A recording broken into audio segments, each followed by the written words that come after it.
Hello and welcome back. In this tutorial, I'm going to show you how to make a Sonic game in ScratchJr.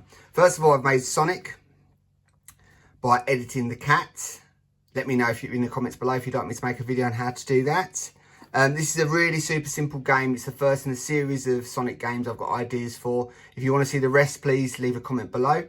So basically, there's Sonic, who is coded to move left when the red button is pressed, move right when the purple button is pressed, and jump and spin when the yellow button is pressed. Notice there's two bits of code for the jump and spin. It's a jump and a spin. I'm using the fast block to speed it up.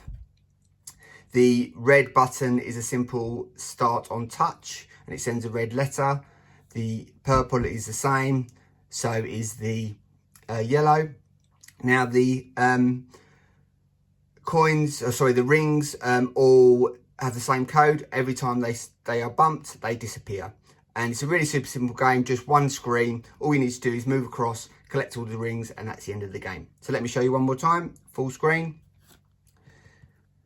Move across, jump and collect the rings. Last one, and the game's over. Hope you enjoyed that. Have fun making it. If you've got any questions or comments, please leave them below, and I'll see you next time. Thanks. Bye.